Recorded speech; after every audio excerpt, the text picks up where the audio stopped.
in the morning. Welcome back to our channel, fellow Genoa City gossips. Today is a fantastic day to dive deep into the latest drama, and we have so much to unpack. Grab your coffee, settle in, and let's get right into the madness. I cannot believe they just did that. I am literally sitting here typing furiously at 2 a.m. because my mind is completely blown by the sheer audacity of this latest episode. Are you kidding me right now? I mean, we all knew things were going to get unbelievably messy, but this level of psychological warfare, it is completely off the charts. I'm sorry. But if you are not screaming at your television screen right now, we are not watching the same show. Patty Williams has officially crossed the line from a tragic, misunderstood villain into a full-blown horror movie monster, and I am both terrified and absolutely here for it. But wait, I'm getting ahead of myself. Let's just take a collective breath and talk about the absolute train wreck that is the Abbott family right now. Because honestly, my nerves are completely shot and I need to vent about this. So, let's start with the absolute disaster that is Kyle Abbott and his father's ruined scheme. I love the guys, I really do, but what were they thinking? We all knew Jack's undercover romance with Patty was a ticking time bomb waiting to detonate. It was a terrible, dangerous plan to begin with. Remember when Victor tried to manipulate Patty on that yacht years ago? Yeah, didn't work then either. Patty is not someone you can just play games with. And yet, Patty has now completely discovered that Jack and Kyle were plotting a massive conspiracy against her. Of course she found out you cannot outsmart a woman who operates on a completely different plane of reality. And now, because their plot has been exposed, Jack's entire cover is blown to smithereens. Patty knows they were plotting against her. Patty knows Jack's affections were a total lie. And hell hath no fury like Patty Williams scorned. I mean, the sheer look of psychotic rage and triumph on her face when she realized she held all the power? Chilling. Absolutely chilling. And that brings us to Jack. Poor, desperate, cornered Jack Abbott. I have been watching this show since 2015, and I don't think I have ever seen Peter Bergman deliver a performance quite this frantic and raw. When Jack realized the jig was up and his deception was exposed, he didn't just back down or try to smooth things over. He exploded. I am talking about a full-on, vein-popping, screaming fit of absolute rage. He completely dropped the fake romance act and threw a furious fit, demanding that Patty take him to Diane's location immediately. "Take me to her now," he basically demanded, and you could feel the desperation radiating through the screen. But you know what? It's too late. Jack is playing checkers while Patty is playing some twisted, delusional game of 4D chess. He demanded answers, but Patty holds all the cards. She has Diane. She has the leverage. And Jack is just standing there, realizing that his fake romance not only failed, but it probably just pushed his wife deeper into the abyss. Am I the only one who felt physically sick watching Jack realize how badly he messed up? Okay, back to the point. Let's talk about the real victim here, Diane Jenkins Abbott. My heart was literally pounding out of my chest during her scenes at Dr. Lawrence Markham's creepy, isolated compound. Can we talk about how absolutely vile this Dr. Markham is? I can't even stand looking at his smug, arrogant face. Diane is already on the verge of a complete mental breakdown, trapped in this psychological prison, and then Markham drops the ultimate bombshell. He casually strolls into the room and tells Diane that Jack has moved Patty into the Abbott mansion. The Abbott mansion. The sheer cruelty of that revelation cannot be overstated. Diane's reaction was gut-wrenching. You could see her entire world shatter in an instant. The thought of Patty, the woman who has terrorized her family, the woman Jack was caught in bed with on that yacht, now playing the lady of the manor in her own home, it's sickening. And you could see the visceral disgust on Diane's face. But Markham didn't stop there. Oh no, he had to twist the knife even deeper into her heart. I am so frustrated with this guy. Diane rightfully fired back, accusing Dr. Markham of directly colluding with Patty and holding her hostage against her will. And what does this monster do? He looks Diane dead in the eye and insists that she is just trying to find excuses to avoid the harsh truth. He spins this elaborate, disgusting lie to break her spirit. He claimed that he went to visit Jack at the Abbott estate, and Jack was completely dismissive of him. He told Diane that Jack didn't even care about her progress. Can you imagine hearing that from your supposed doctor? Markham painted this picture of Jack happily moving on with Patty, telling Diane that Patty is acting like she practically owns the place.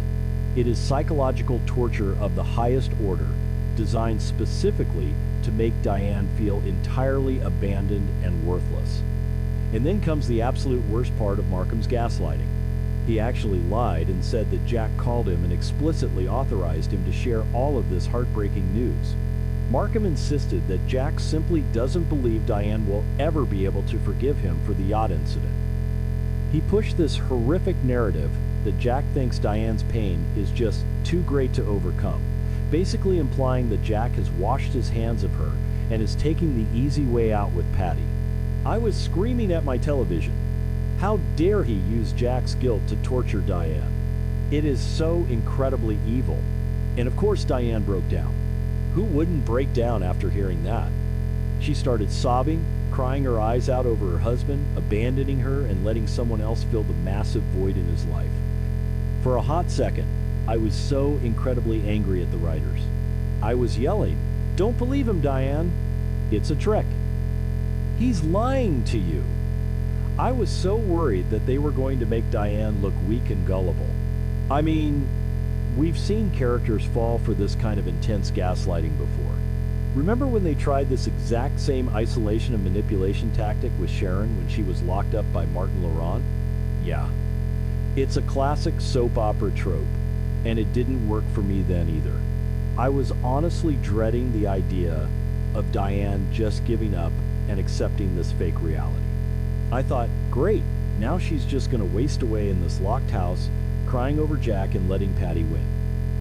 It felt like such a disservice to a character who has always been so fiercely independent and sharp. But wait just a damn minute, because this is Diane Jenkins Abbott we were talking about. The woman who orchestrated her own fake murder in a Genoa City park back in 2011. The woman who survived for over a decade, completely off the grid, hustling and scraping by. She is a survivor in the truest sense of the word. And just when I thought she was broken, the writers gave us that brilliant, glorious inner monologue. Yes, finally, we got to hear Diane's actual thoughts, and it changed the entire trajectory of the episode.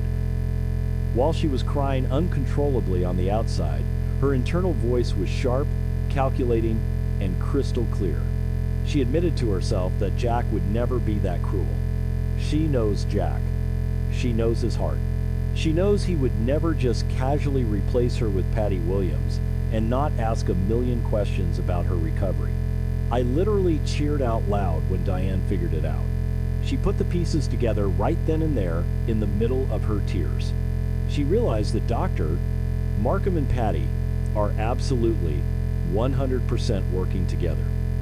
It's a massive conspiracy, and she sees right through Markham's smug, fake doctor facade. Now, she doesn't exactly understand Jack's motives. She doesn't know that Jack was faking his romance with Patty to get intel, or that Kyle blew the cover, but she knows enough to realize she is being played. She is questioning why Jack would go along with Patty moving in, but she trusts that Jack has a reason, even if it's deeply confusing right now.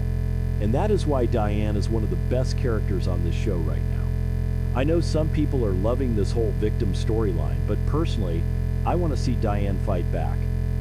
And that is exactly what she is gearing up to do. So, what does she do next? She leans into the breakdown. She gives this Oscar-worthy, tearful performance of a completely broken, defeated woman. She makes Markham believe that he has completely shattered her spirit and that she has accepted her tragic fate. It is brilliant. Absolutely brilliant. She acts like she is just so overwhelmed by the grief of losing Jack that she can't even function anymore. And then she goes for the kill. She looks at Markham with those big, sad, tear-filled eyes and convinces him to agree to give her some mild sedatives. She acts so incredibly grateful for his support and his honesty. Huge. I wanted to vomit when she thanked him, but I also wanted to give her a standing ovation. She is playing him like a cheap fiddle. He thinks he has asserted his dominance, but he just handed her the keys to her own cage. Because we all know exactly what she is going to do with those sedatives. She is not going to take them to sleep, away her sorrows. Oh no, Diane Jenkins Abbott is in absolute, unapologetic survival mode. If you read between the lines of this storyline, it is so painfully obvious that she is going to stockpile those pills. She is going to hoard every single mild sedative he gives her until she has enough to do some real, heavy-duty damage. I am calling it right now, and you can quote me on this. She is going to crush those pills up into a fine powder and dissolve them right into Dr. Markham's coffee or water the second he turns his back. She is going to knock that smug, arrogant doctor out cold. And I am going to be celebrating with a massive glass of wine when she finally does it. Just think about the incredible suspense that is coming our way. The sheer tension of her waiting for the absolute perfect moment to strike. She has to keep up this exhausting act of being the grateful, heartbroken patient while secretly plotting her escape.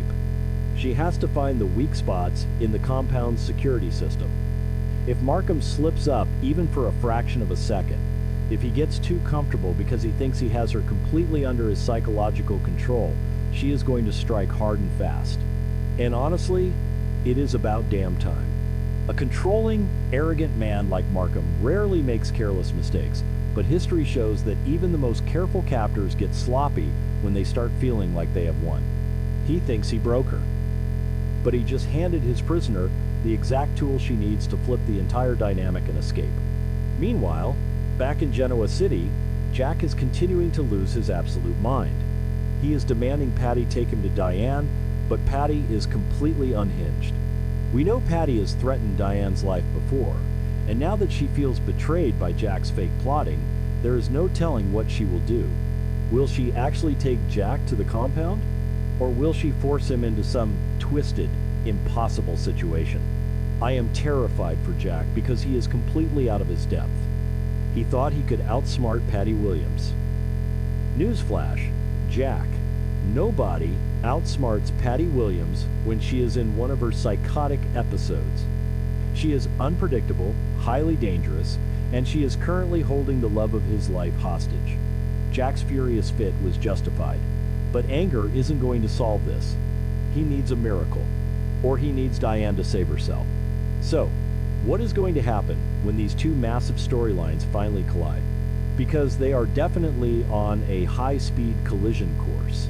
On one hand, you have Diane plotting a daring, life-or-death prison break using crushed sedatives and her own sheer willpower. On the other hand, you have Jack and Kyle in a desperate,